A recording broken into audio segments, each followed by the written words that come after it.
Hello everyone. So today here in Statics of Rigid Bodies, we are now down to our eighth lesson, which is about equilibrium of concurrent force system. Okay, so for this topic, our intended learning outcome is students must be able to compute reactions of supports of a concurrent force system in equilibrium.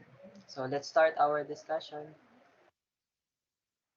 So the condition of equilibrium for concurrent force systems are obtained by determining the equations that produce a zero resultant. Since the resultant of a concurrent force system in equilibrium is zero, meaning to say the horizontal component of that resultant will also be equal to zero. Okay, and that horizontal component is equal to the summation of all the horizontal component of forces, okay, in the system, which is equal also to zero. So that will be EFH is equal to zero. And also, if the resultant is zero, the vertical component of that resultant, which will also be zero, okay, and that vertical component of the resultant will be equal to the summation of the vertical component of all the forces, okay, in the system, okay, and that will also be equal to zero, okay. So these are the two equations that we can use, okay, in solving for concurrent force systems in equilibrium.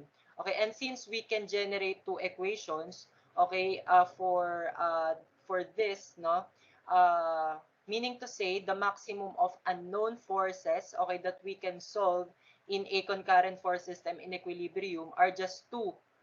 Okay, so that's the maximum number of unknowns that we can solve.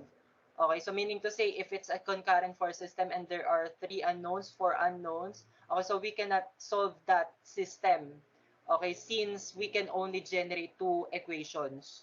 Okay, so there are cases that the pre-body diagram of the concurrent force system is already given, okay, or it's already known, okay, but there are also cases that before we can start solving for that concurrent force system in equilibrium, okay, we have to construct first the free body diagram, okay, to produce the concurrent force system, okay, of a body, okay, or of a structure of the given structure. Okay, so it's really important that we know how to construct free body diagram, okay, because that's where we can obtain, okay, our systems here, our concurrent force system. Okay, so in solving for equilibrium of concurrent force systems, we can use three approaches. Okay, so there will be three solutions. So the first one is the conventional summation of horizontal and vertical components of forces. That is the conventional x and y axis as the reference axis. Okay, so these are the equations that we can use. So this is actually the equations that I've mentioned here. Okay, so this is just summation of forces horizontal and summation of forces vertical, which are both equal to zero. Okay. So for the second solution, okay, for equilibrium of concurrent force system, that is rotation of axis.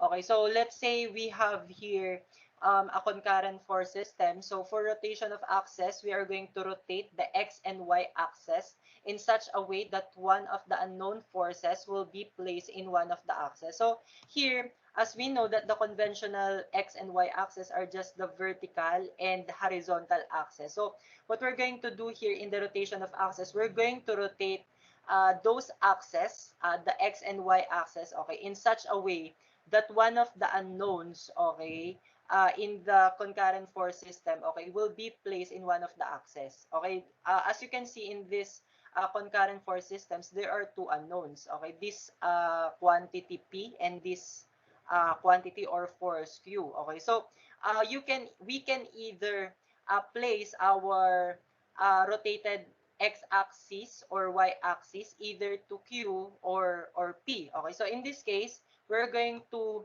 put our unknown quantity or unknown force Q. We will place that in our rotated x-axis. So this will be the rotated x-axis, and if our x-axis is oriented this way, your y-axis should be, of course, perpendicular to this x-axis. So this will be your rotated y-axis. Okay, so from here, our second step is to the rotated axis, it will become the new reference axis for summation of horizontal and vertical component of forces. So instead of using the conventional horizontal and vertical axis, okay, this two rotated axis, it will now be the reference axis, okay, that we will use, okay, in summing up, okay, the vertical and horizontal component of the forces in this concurrent force system. Okay, so our third step, okay, we have to find the new angles of the forces with respect to the new vertical or horizontal axis. Okay, so in this case, for force Q, okay, since this is already in the x-axis, in the new x-axis, okay, so it's okay. Okay, now for, let's say for force P, okay, we have to determine its angle, okay, either with respect to the new x-axis or with respect to the new y-axis. Okay, also for your 300 pound, okay, you have to find the angle of this 300 pound with respect to the new x-axis or with respect to the new y-axis. So that is our third step. So here, if we are going to analyze, okay, the angles here, okay, so we can see here that this force P, okay, the new its new angle, okay, from the rotated x-axis will be this angle, and for this let's say this force, no, so its angle, okay, with respect to the x-axis will be this angle, no. So it will depend, okay, it will depend on what will be the available, okay, on what will be the available angle. So it can either be from the rotated x-axis or from the rotated y-axis. Okay, it depends on the problem, on the system, on the given system. Okay, but you have to find those angles. You have to analyze, okay, the concurrent force system, okay, in order to find those angles. Okay, so for our last step here, we can now start the summation of the component forces wherein the unknown force you place in one of the new axes will not be included. Okay, so since here, let's say here that since we put our one of our unknown quantities in the new x-axis, so we will start our summation, okay, in the new y-axis. Okay, so that's where we will start, okay, our summation, okay, so that force Q, okay, or one of the unknown quantities, okay, which is placed in the x-axis, it will not be included if we sum up the vertical component of forces, okay, with respect to the new y-axis. Okay, so meaning to say the only unknown will just be this force P. Okay, and from that, we can directly solve for that unknown quantity, and after solving for that, we can now sum up forces horizontal, or we can sum up the horizontal components now of the forces.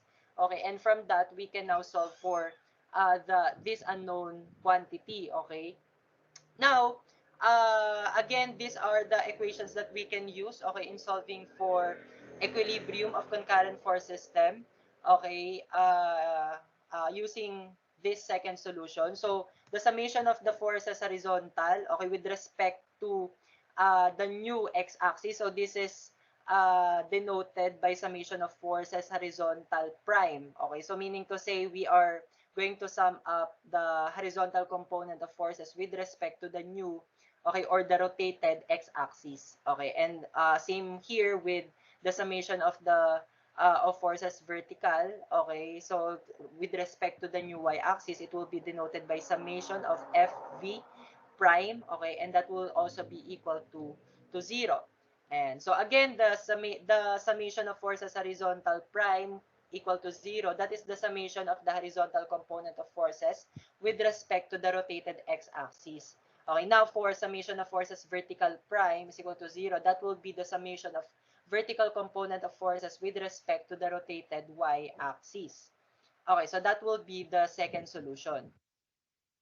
Okay, so our third solution is called force triangle. So force triangle, it is applicable only for concurrent force system with three forces in equilibrium. So this solution is just limited, okay, for force system that only has 3 forces.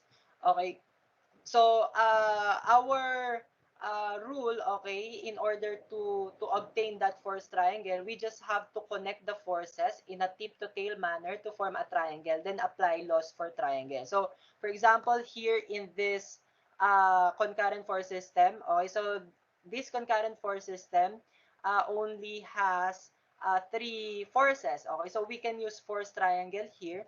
Okay, so we just have to connect these 3 forces in any order, okay, in a tip to tail manner, okay, in such a way that it will form, okay, a triangle. So let's say for we will first draw the 300 pounds. So this will be the 300 pound, and then we are going to draw next the force P. So this will be the force P. So we connect it from the tip of the first force, okay, to the tail of this force P. Okay, and from that, no, your third force and your third and last force, which is Q, or you just have to connect that from the tip, okay, of the force P, okay, to the tail, okay, of that force Q, no, and it will be directed this way. So that's just how you obtain, okay, this triangle, okay, from this concurrent force system. So again, this is just limited for force system or concurrent force system that only has 3 forces. Okay. So for the 3 solutions that I've mentioned, there are actually pros and cons, okay, when you use each and every solution. Okay, for the first solution, the pros is if the free body diagram, okay, of the concurrent force system is already given, okay, you can directly solve for the summation of forces horizontal is equal to 0 and summation of forces vertical is equal to 0. Okay, but its cons is that you have to solve, okay, for those 2 equations simultaneously. Okay, you can use either substitution or elimination method, okay, in order to solve for the unknown quantities, the 2 unknown quantities using 2 equations. Okay, so now for rotation of axis, its pros is that we can directly solve, okay, for the unknown quantities. We can directly solve for them, no? So we don't need to solve equations simultaneously, okay, because yun nga, we can directly solve for those unknowns, okay, unknown forces, okay. But its cons is that before we can start to solve, okay, we have to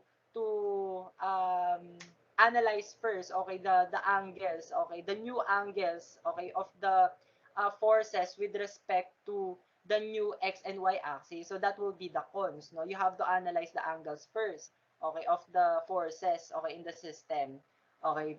And for the third solution, okay, so its pros is that it is very easy to use because you're only going to use the laws for triangle, sine law, cosine law, SOHCAHTOA, okay, but its cons is that you have to construct first the triangle, okay, and also it's one of its cons also is that it is only limited for systems, okay, that only has 3 concurrent forces.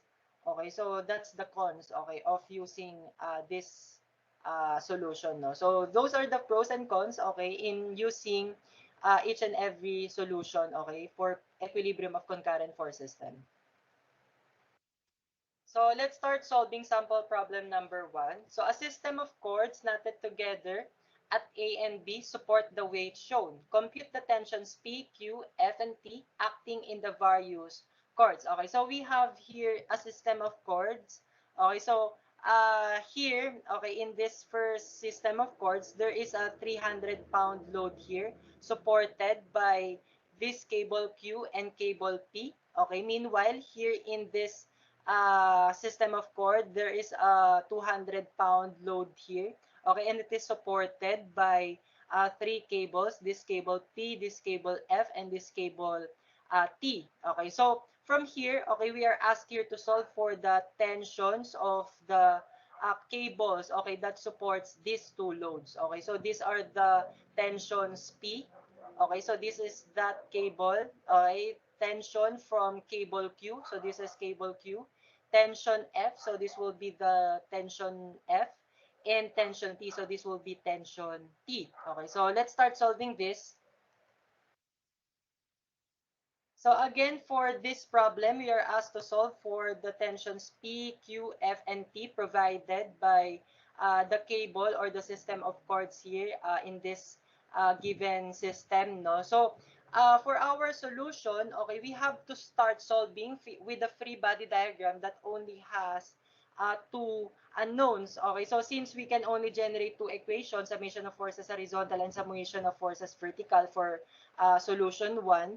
No, so we can start, okay, solving for this system of equations with the free body diagram that only have two unknowns. Okay, so we can generate or produce two free body diagrams here. So the first one is the free body diagram of the 300-pound load supported by cord Q and cord P. Okay, and we can also produce the free body diagram, okay, of this 200-pound load, and it is supported by cord P, cord F, and cord T. So from here, as we can see, okay, we have to start to solve, okay, for the free body diagram of this system, since there will only be two unknowns here, this Q and the tension provided by Q and the tension provided by cord P. Okay, so we will start, okay, with the free body diagram of the system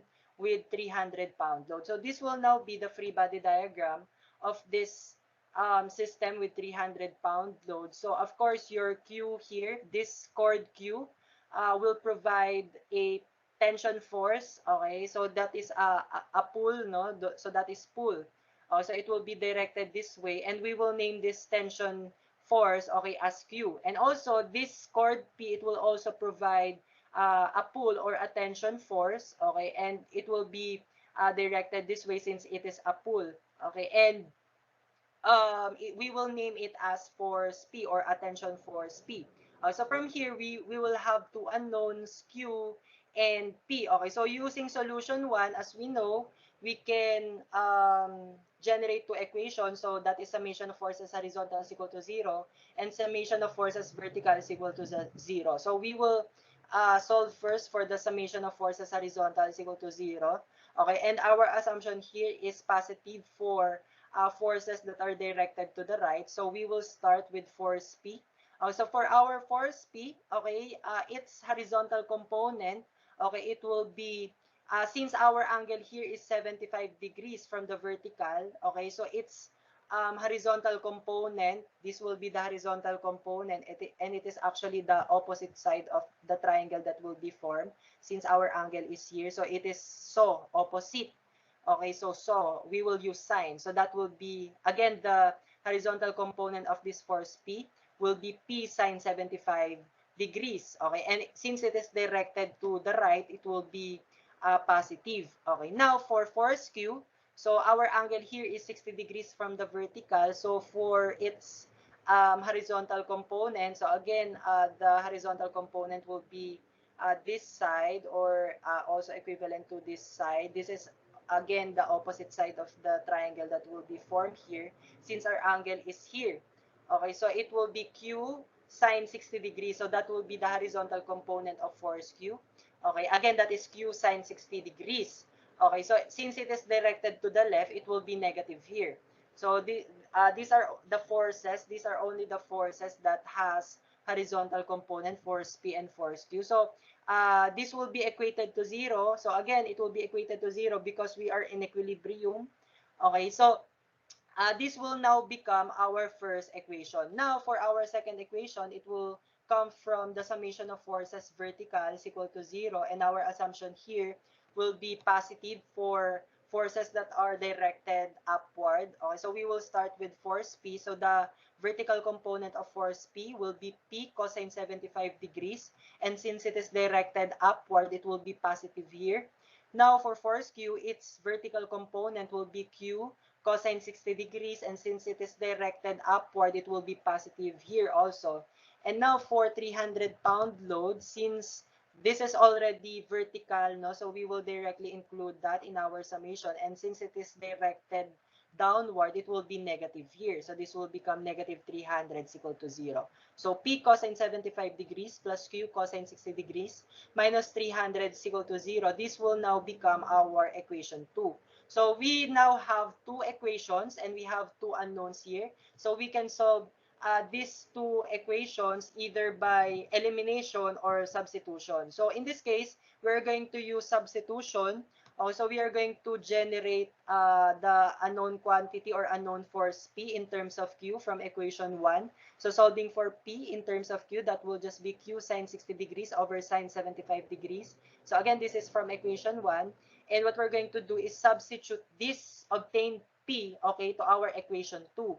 So we will substitute this P, okay, to the P in our equation 2. Okay, so this will become, again, your P will become Q sine 60 degrees over sine 75 degrees from here. Okay, times cosine 75 degrees plus cosine 60 degrees, uh, plus rather Q cosine 60 degrees minus 300 is equal to 0. So as you can see here, there's only one unknown quantity or unknown force, and that is Q. So from here, we can simplify this, okay, and solve for Q.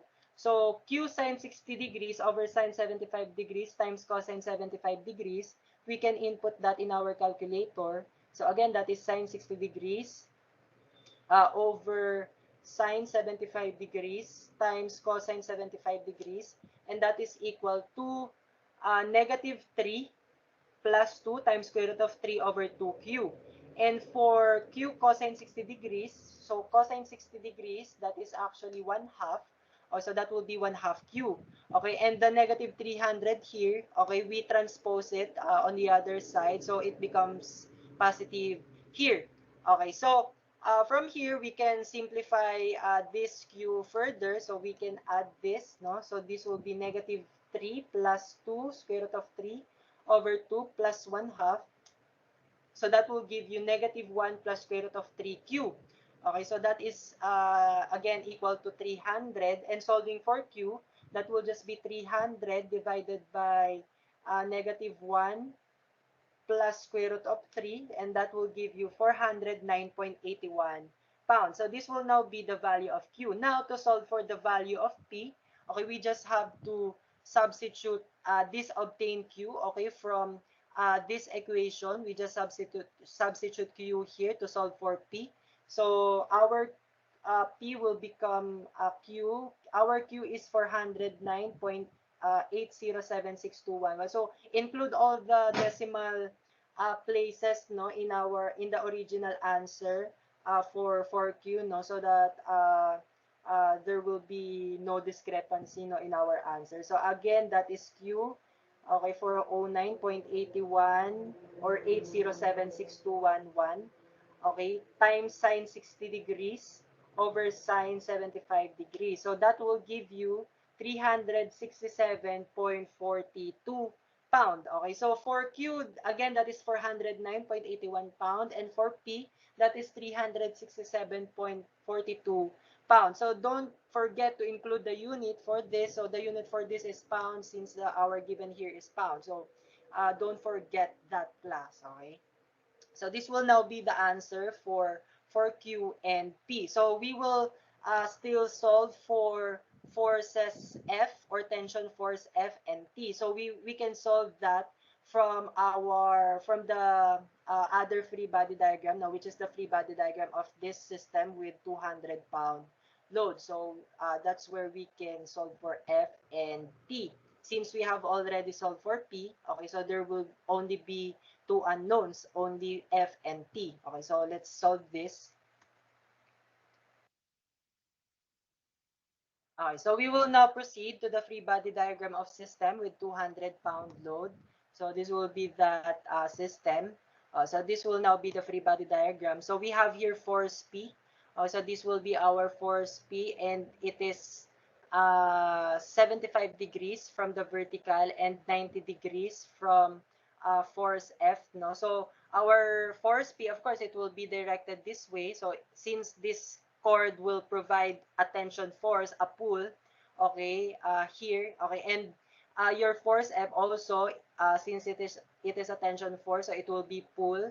Okay, and we will name it as F. And also for T, no, so the tension force here will be directed this way, and we will name it as T. Okay, so this is 60 degrees from the vertical, this force T, and we have here 200-pound load. So here, there are actually uh, four forces here, no? But here, okay, so since we have already solved for the value of P from the free body diagram of the system with 300-pound load, we have already solved for P. So there will only be two unknowns here. That will be tension force F and tension force T. So from that, we can now start solving, no, using solution 1.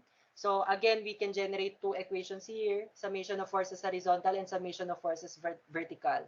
So for summation of forces horizontal is equal to 0, okay, so we will assume forces directed to the right as positive. Okay, so we will start with force T. Okay, so for our force T, it's horizontal component.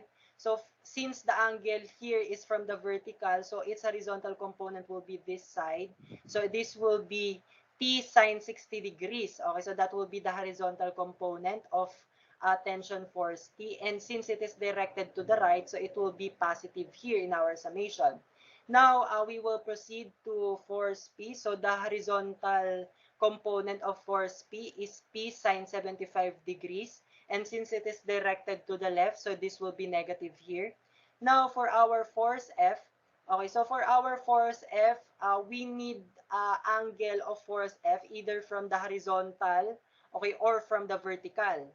Okay, from the horizontal axis or from the vertical axis. So here, we can solve for the angle of F from the vertical axis, okay, by if we extend the line of action of these 200-pound loads, this will actually be the vertical axis, right? Okay, so from that, okay, since we know that for straight line, okay, the angle will be 180 degrees in total, and since we have 75 degrees and 90 degrees here, so we can solve for this remaining angle. Okay, so this will be the angle of F from the vertical. So that will just be 180 minus 75 minus 90 degrees, which will give you 15 degrees. Okay, so the angle of F here will be 15 degrees from the vertical. So its horizontal component, therefore, will be F sine 15 degrees.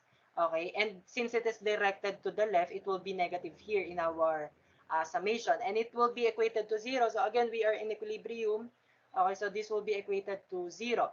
Okay, so since we already have the value of P, okay, we already obtained that from our previous solution. Okay, so substituting the obtained value of P, that is 367.42. Okay, so this will now become our equation 1. Okay, now, for the second equation, that will be summation of forces vertical is equal to 0. Our assumption here is positive for forces directed upward. So we will start with force F. Okay, so again, our force F is 15 degrees from the vertical. Okay, so its vertical component will be F cosine 15 degrees, and since it is directed upward, it will be positive here. Now for force P, okay, so its vertical component, so its angle is 75 degrees from the vertical. So its vertical component will be P cosine 75 degrees, and since it is directed downward, it will be negative here in our summation. Now, for 200-pound load, it will be just directly included here, since this 200-pound load is already vertical. So since it is directed downward, it will be negative here. And also for force T, okay, so it is 60 degrees from the vertical. So its vertical component, okay, it will be T cosine 60 degrees. And since it is directed downward, it will be negative here. So this will be equated to 0. So again, we have already value for force P. So we just substitute that. That is 367.42. And this will now become our equation 2. So from here, we can have, we already have two equations, so we can solve for the two unknowns. Okay, so solving for T, okay, from our equation 1. So this is our equation 1. So solving for t in terms of f, so this will be 367.42 sine 75 degrees plus f sine 15 degrees over sine 60 degrees. Okay, so from here, okay, we can substitute t, this t, okay, to equation 2. So again, our equation 2 is this. So we just substitute this value of t to this t, okay, from our equation 2. Okay, so from here, okay, as you can notice, there will only be one unknown, which is force p. Okay, so from here, we can now simplify this, okay, and solve for the value of f rather. Okay, so that is unknown force f. Okay, so again, this is f cosine 15. So f cosine 15, that is square root of 6 plus square root of 2 over 4f. Okay, and then 367.42 cosine 75 degrees. So that will be negative 95.09529 minus 200. Okay, so that will be uh, again, negative minus 200. Okay, so that will be negative 295.09529. Okay, now for 367.42 sine 75 degrees over sine 60 degrees. Okay, times cosine 60. So we multiply it to cosine 60. So that will be um, negative. So this is negative here. This is negative here. So this will be negative 204.90188. Okay, now for f over, or f times sine 15 degrees. Okay, f sine 15 degrees over sine 60. Okay, we multiply it by cosine 60. So that will be negative square root of 6 plus 3 square root of 2 over 12 times f, no? Okay, so since it is negative here, so it will be multiplied by negative here. Okay, so this will be equated to 0. Okay, so simplifying this further, so we just combine the quantities here that have f, no, and we transpose these two constants to the right, no. Okay, so simplifying this, so this will be square root of 6 plus square root of 2 over 4, okay, minus negative square root of 6 plus 3 square root of 2 over 12. Okay, so we just combine the two f's. Okay, so that will be square root of 6 uh, over 3f. Okay, and these two constants, if we sum them up, so this will be negative 295.09529 minus 204.90188. So that will be negative 499.99717. So we're going to transpose that, okay, and solve for f. So solving for f, it will just be 499.99717 divided by square root of 6 over 3. So that will give you 612.37. So the unit for this is pound. So that will be the value of f. Okay, so now solving for the value of t, we just substitute this obtained value of f here in our in the equation, in this equation, no. So we're just going to substitute that to solve for t. So again, that is 367.42 sine 75 degrees plus f, so the value of f, times sine 15 degrees over sine 60 degrees. So the value of t will be 592.82, right? So that will be the answer for t.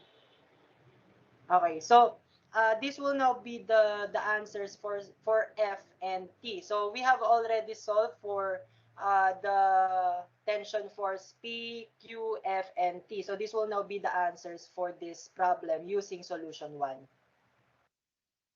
Okay, so we can also solve this problem using solution 2.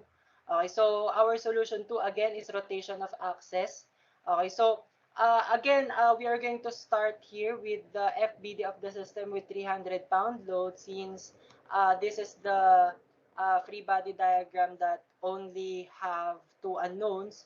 Okay, so from here, okay, we are going to apply the steps, okay, for rotation of axis. So again, our rule for rotation of axis is that we have to put one of the unknown quantities or unknown forces to one of the new axis or one of the rotated axis. No, so here we are going to place force Q.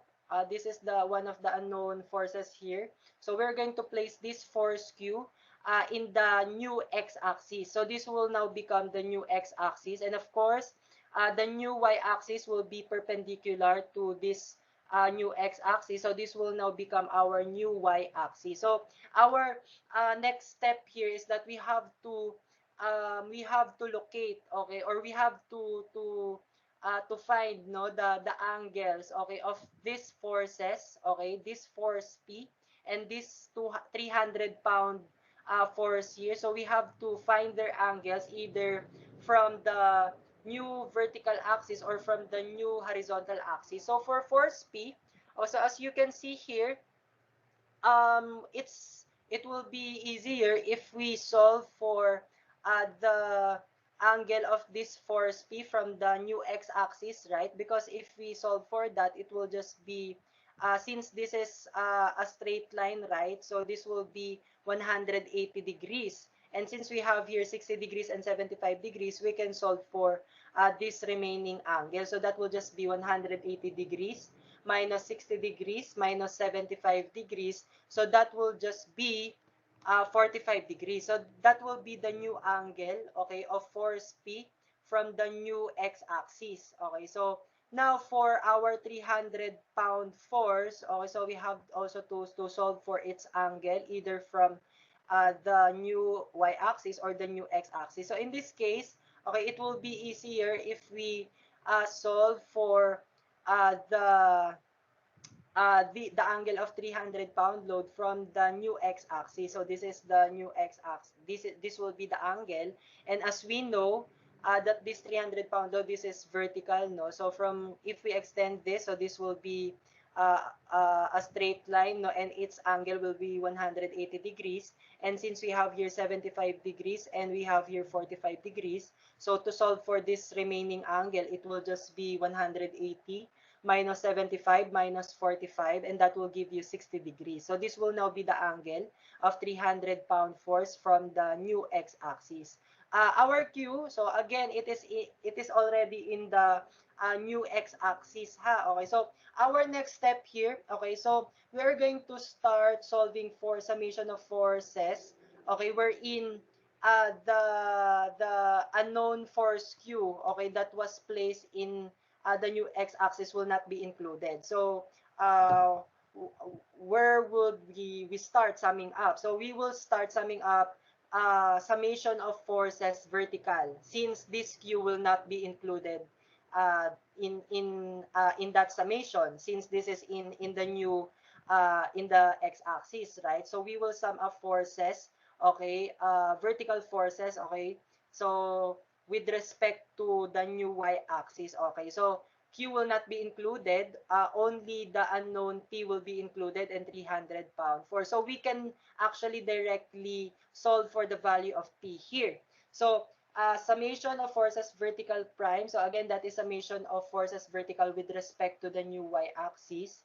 Okay, so our assumption here is positive for upward forces. Okay, so the orientation of our axis here will be this will be this, no, will our x-axis is here and our y-axis is here. So meaning to say your P, it is directed upward to the right. Okay, so with respect to the new x and y axis, your Q is directed to the left, and your 300-pound load, this is directed downward to the right. Okay, so with respect to the new y and x-axis nga, no? So here we can start summing up vertical forces, no, with respect to the new y-axis. So we will start with force P. So for force P, the vertical component of this with respect to the new y-axis, so our angle here is from the horizontal. Okay, so its vertical component will be P sine 45 degrees. Okay, and since it is directed upward, it will be positive in our summation. Okay, now for 300 force here, so its vertical component will be 300 sine 60 degrees. Okay, so since it is directed downward, okay, so this will be negative here. Okay, so this will be equated to 0. Okay, so we from here we can directly solve for P. Okay, so our P will just be 300 sine 60 degrees over sine 45. Okay, so inputting that in our calculator, 300 sine 60 over sine 45 degrees. Okay, so that will give you 367.42 pounds. So that will now be the value of P. So this is actually the same answer, okay, as we have obtained from our solution 1. Okay, so this is our force P. So this solution has its con that we can directly solve for the unknown forces. Okay, unlike in the solution 1, okay, we have to solve for the two equations simultaneously, either by elimination or substitution. But here we can directly solve for the unknown forces. Now, to solve for the remaining unknown force Q, okay, so we just have to solve for the summation of forces horizontal prime. So that will be summation of forces horizontal with respect to the new x-axis, and that is equal to 0. And our assumption here, positive for forces that are directed to the right. Okay, so we will start with force P.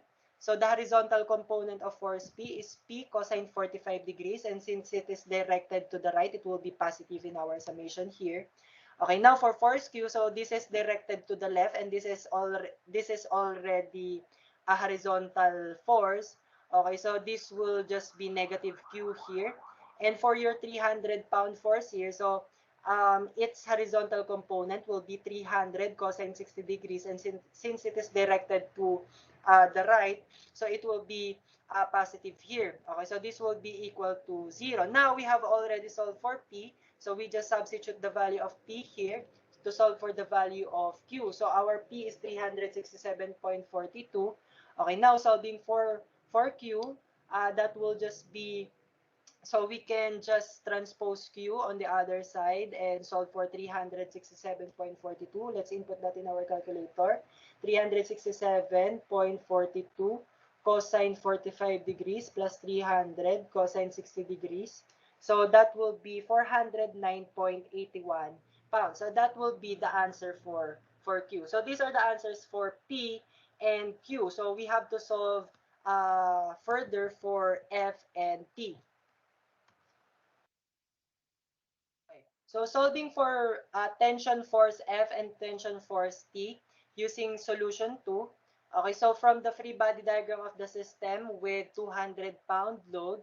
Okay, so this is the free body diagram of that system, no, with 200-pound load. Okay, so again, we are going to use solution 2, rotation of axis. So our rule here, we have to place one of the unknown quantities in one of the new axis, no? So in this case, we are going to place unknown force T in the new x-axis. So this will become the new x-axis.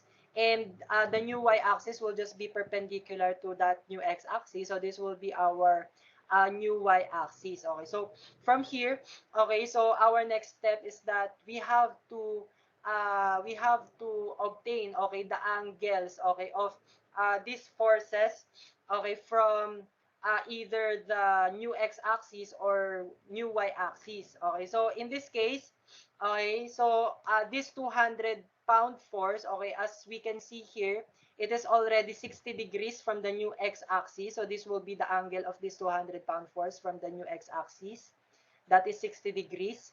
Now for let's say for force P, Okay, so we can either obtain the angle with respect to the new x-axis or new y-axis. But in this case, since we have here, this will be a straight line, right? So this is the x-axis, okay? And as we know that this will be 180 degrees, okay? And we have here 60 degrees and 75 degrees. So meaning to say we can solve for this angle. So this will just be 180 degrees minus 60 minus 75 degrees, and that is 45 degrees. So the angle of force P from the new x-axis is just 45 degrees. Now for force F, okay, so for force F, since we know that this force F is 90 degrees from force P, and we know that force P is 45 degrees from the new x-axis, so meaning to say this remaining angle is just 90 degrees minus 45 degrees, so that would be 45 degrees. So this force F is 45 degrees, okay, from the new x-axis. So those will now be the angles, okay, for force F, force P, and force 200 pound here. Okay, so it so happens that all the angles, okay, are from the x-axis, from the new x-axis, right? So there will also be cases, okay, that the available angles will be from the vertical axis, no? So it depends on the given system, okay? So in this case, so we have already obtained the angles, okay, of these forces from the new x-axis, okay, and again, our force P is in the x-axis. So we are going to start summing up forces, okay, wherein we will not include force T. So we can start summing up forces vertical, okay, so that force T will not be included, and we can directly solve for force F since force P is already obtained from our previous solution, no? So here we can start summing up forces vertical with respect to the new y-axis, so that will be equal to 0, and positive for upward forces. Okay, so in this case, with respect to the new x and y-axis, force F will be directed upward to the left. Okay, force P will be directed downward to the left, no? And 200-pound force will be directed downward to the right, okay, and your force teeth will be directed to the right, okay. So with that is with respect to the new x and y axis. Now we will start summing up forces vertical with respect to the new y axis, okay. So we will start with force F. So the vertical component of force F, that will be F sine 45 degrees. So this is F sine 45 degrees, and this is directed to upward, no, directed upward. It will be positive in our summation. Now for force P, its vertical component will be P sine 45 degrees, and it is directed downward, so it will be negative here. And for 200-pound force, so this is its vertical component will be 200 times sine 60 degrees, no? Okay, so that will be its vertical component. Okay, and since it is directed downward, it will be negative here. So this will be equal to 0. So from here, since we know already the value of P, okay, so we can substitute that value, and that is 367.42. So we can solve for F. So your F, no, solving for F, it will just be, let's input in our calculator. This will be 367.42 sine 45 plus 200 sine 60 over sine 45. So it will give you 612.37 pound. Okay, so this will now be the value of F. Now, to solve for the value of T, we just have to sum of forces horizontal with respect to the new x-axis, so equal to 0, and all forces directed to the right will be positive. So starting with force T, so that is directed to the right, so it will be positive here. And then we have here force F, its horizontal component will be F cosine 45 degrees, and since it is directed to the left, it will be negative here. Now for force P, so its horizontal component will be P cosine 45 degrees, and since it is directed to the left, it will be negative here. Now for 200-pound force, so its horizontal component will be 200 cosine 60 degrees, and since it is directed to the right, it will be positive here. So this will be equal to 0. So substituting the value of f that we obtained from here and the obtained value of p, so we can solve for t. Okay, so substituting that, so solving for t, okay, so that will just be, we're just going to transpose these values, no, to the other side so that we can solve for t. Okay, so this will become, if it's negative here, it will be positive. If it's negative here, it will be positive here. And if it's positive here, it will be negative here, since we transpose it to the other side. So solving for t, let's input this in our calculator. So this will be 612.37 cosine 45 degrees plus 367.42 cosine 45 degrees minus 200 cosine 60 degrees. So it will give you 592.82 pounds. So this will now be the answer. So these are the same answers that we obtain by using solution 1. Okay, so this will now be the answers for this problem. So if you are going to use solution 3, so again, that is the fourth triangle. Okay, so it is only applicable for a system, okay, that have 3 forces. Okay, so in this case, this will only be applicable for the system with 300-pound load.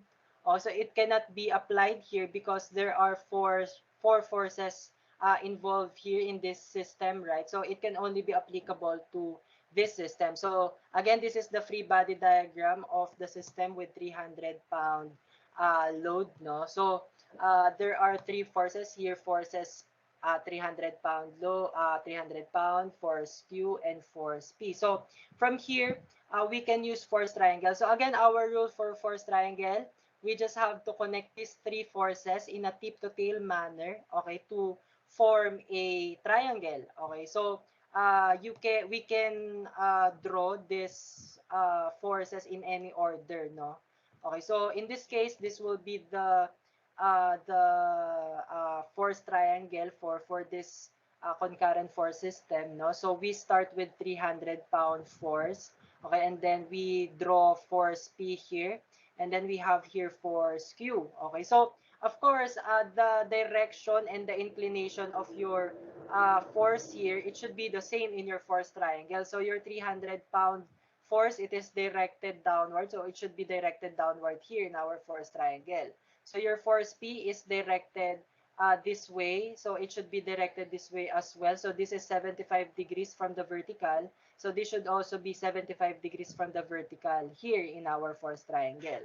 Now for force Q, so for force Q, so this is 60 degrees from the vertical here, and it is directed this way. So your force Q should be directed this way as well. And this is 60 degrees from the vertical as well. So if this is 60 degrees here, okay, so from here, it should also be 60 degrees. So this is also 60 degrees. So this is 75 degrees. So from here, we can obtain the remaining angle here. So this will just be 180 degrees minus 60 degrees minus 75 degrees, since the total or the sum, okay, of all the angles here, since this is a triangle, should be 180 degrees. So that is so again, this remaining angle, this is just 180 degrees minus 60 minus 75 degrees, and that will be 45 degrees. So here we have here the all known angles, okay, and we have here one known side and two unknown sides, okay, of the triangle. So we can use laws of triangle here. So in this case, we can use sine law. Now for sine law, okay, so we can use sine law. So this is 300 pound over the sine of the angle that is opposite to this side. So this is 45 degrees. So this will be sine 45 degrees. So equal to Q over sine of the angle that is opposite to that side, which is 75 degrees, equals to force P, okay, over the sine of the angle that is opposite to this side, which is 60 degrees. So from here, we can solve for the values of Q and P. So solving for the value of Q, so that will just be 300 times sine 75 degrees over sine 45 degrees. So that will be 409.81 pound. Now for force P, that will just be 300 times sine 60 over sine 45 degrees. So for P, that will just be 367.42 pounds. So this will now be the answers for Q and P. So again, this solution, okay, this will just be applicable for this system of chord, no, wherein there are only three forces. So for this system, it will not be applicable since there are four forces here. But then again, the values of Q and P here. So this is just the same, okay? Uh, uh, See, it's just the same answers, okay? Um, if we use solutions 1 and solution 2. Okay, so this will now be the answers for this using solution 3. Let's proceed now to sample problem number 2. So a cylinder weighing 400 Newton is held against a smooth incline by means of the weightless rod. So determine the force P and N exerted on the cylinder by the rod and the incline respectively. So we have here a cylinder. So this cylinder, it is supported by this force P, okay, provided by the rod. Okay, and also we have here an inclined surface. So this also supports this cylinder, no? So we are going to solve the force P, okay, and the normal force exerted by this inclined force. So let's start solving this. Okay, so from the given figure here, okay, so we have to construct first its free body diagram. So for the free body diagram of our cylinder, okay, so it is again, no, it is supported by force P here. Okay, it is provided by rod, by this rod, no. So this force P, okay, it is 25 degrees, okay, from the horizontal, and if the line of action of this force P is extended, okay, it will actually pass through the center, okay, of this cylinder. So it will pass through this point, no.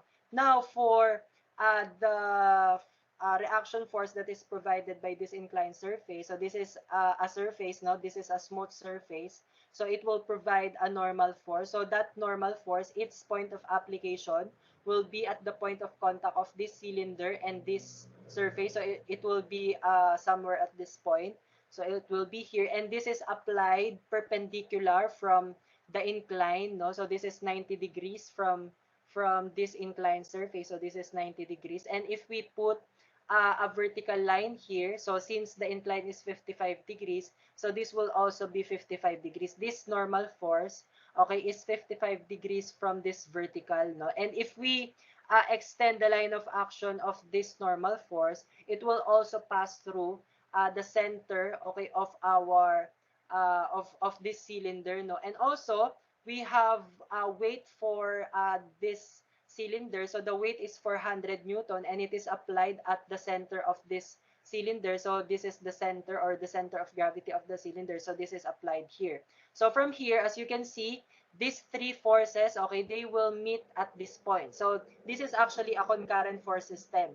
Okay, so from here, we are going to solve this now using solution 1. So this is summation of forces horizontal is equal to 0 and summation of forces vertical is equal to 0. So for summation of forces horizontal is equal to 0, so positive for forces directed to the right. So we will start with force P. So our force P is 25 degrees from the horizontal. So it will be 25 degrees from the horizontal also here. Okay, so the horizontal component of force P here will just be P cosine 25 degrees. And since it is directed to the right, okay, so this is directed to the right, so it will be positive here in our summation. Now for our normal force N here, okay, so its angle from the vertical is 55 degrees. So also here from this vertical, it is 55 degrees. So its horizontal component will be N sine 55 degrees. And since it is directed to the left, okay, so it will be negative here.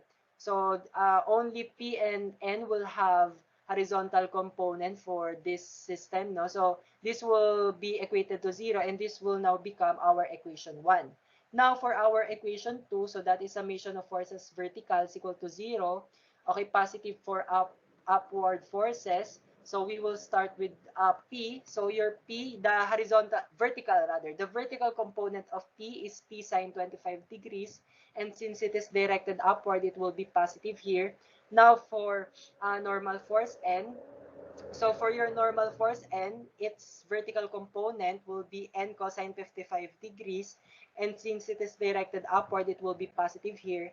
And your 400 Newton force here, this is already vertical and this is downward, so it will be negative here. And this will be equated to 0.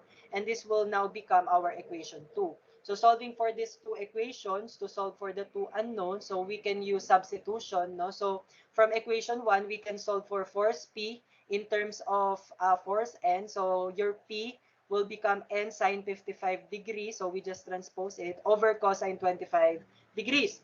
Okay, so this is the value of P in terms of N. And we can substitute this value of P, okay, to the P in equation 2. Okay, so this is the P in equation 2. So we can substitute this. This will now become N sine 55 degrees over cosine 25 degrees times sine 25 degrees plus n cosine 55 degrees minus 400 is equal to 0. So as you can see here, only n is the unknown.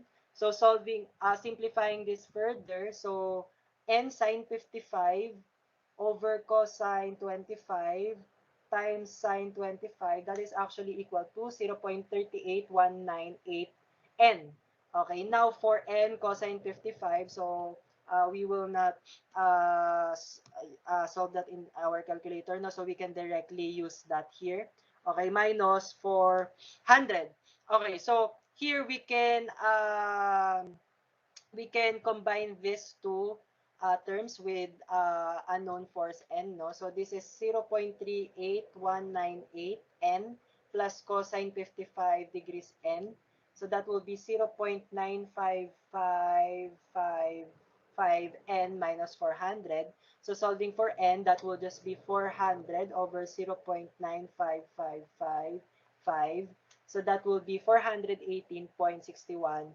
So the unit for here is Newton. So we will use Newton here. So don't forget to indicate that unit. So this will now be our normal force N. Now, since we have normal force N, we can just substitute that, okay, to our equation for P. Okay, so that will this will be P is equal to N, okay, which is 418.61 times sine 55 degrees, okay, over cosine 25 degrees.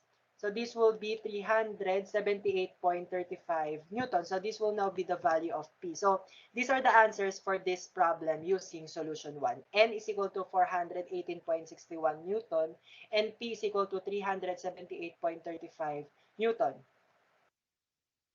So we can also solve this using solution 2. So that is rotation of axis. So this is our free body diagram for the given system, no? So redrawing this, no?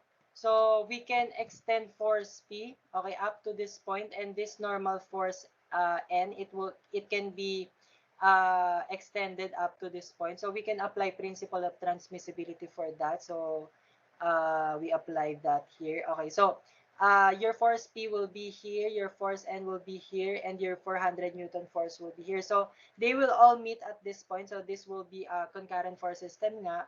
No? So again, if we're going to use solution 2, okay, what we need here is we have to place one of the unknown forces, okay, in one of the new axes. No? So in this case, we're going to place a known force P in the new x-axis.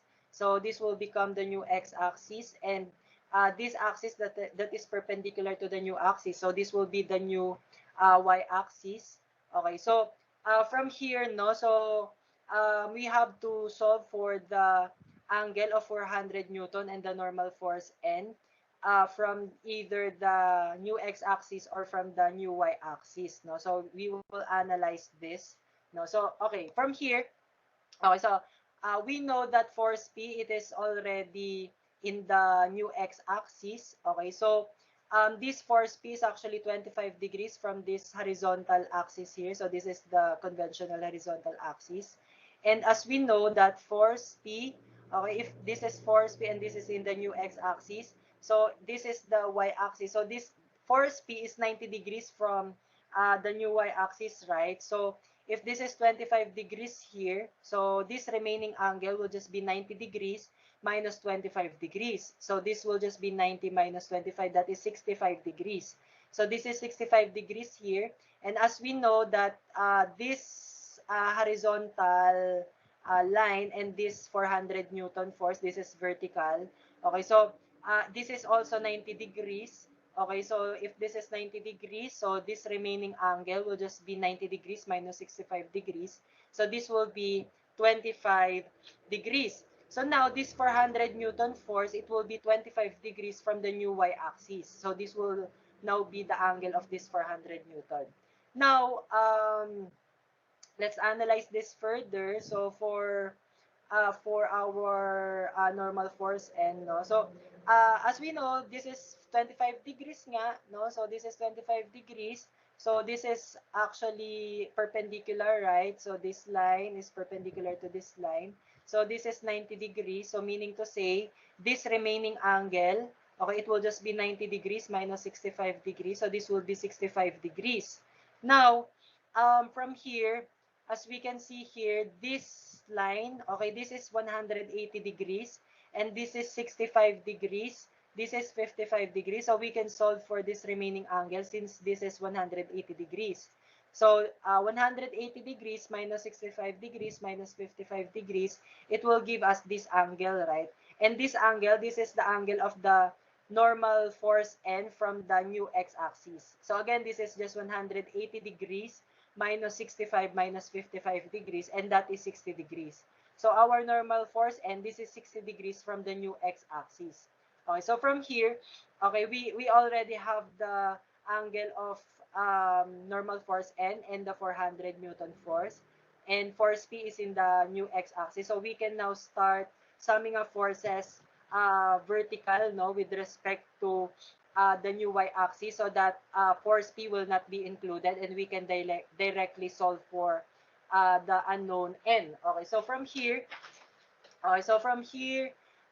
summation of forces vertical, okay, with respect to the new y-axis, so equal to 0. And our assumption here is positive for forces that are directed upward. Okay, so here, your 400 Newton force with respect to the new x and y axis, this is directed downward to the left, right? And your force P, this is directed to the right. And your force N, this is directed upward to the left, right? So let's sum up now forces vertical with respect to the new y-axis. Okay, so let's start with 400 Newton force. So this is 400. The vertical component of 400 Newton force is 400 cosine, no? Cosine 25 degrees. And since it is directed downward, it will be negative here. Now for normal force N, so its vertical component will be N sine 60 degrees, and since it is directed upward, it will be positive here. So it will be equated to 0. Okay, so from here we can directly solve for normal force N. Okay, so solving for normal force N, it will just be we just transpose negative 400 cosine 25 degrees to the other side. So that will be 400 cosine 25 degrees over sine 60. So to solve for N, so this will give you 418.61 Newton. So this will now be the normal force N. Now for P, no, so for force P, so we can sum up forces horizontal with respect to the new x-axis, and positive for forces that are directed to the right. So let's start with P. So P is directed to the right, and this is already horizontal force with respect to the new x-axis. So this will just be P here, and this is directed to the right. It will be positive here. Now for 400 Newton force, so its horizontal component will be 400 sine 25 degrees, since our angle is from the vertical, no? So that is 400 sine 25 degrees, and it is directed to the right, right? So this is directed to the left, rather. This is directed to the left. Okay, so this will be negative here. Now for our normal force N, Okay, so its horizontal component will be n cosine 60 degrees. And since it is directed to the left, so this will also be negative here. So we can substitute the obtained value of n here from here. So we can substitute that here and we can solve for p.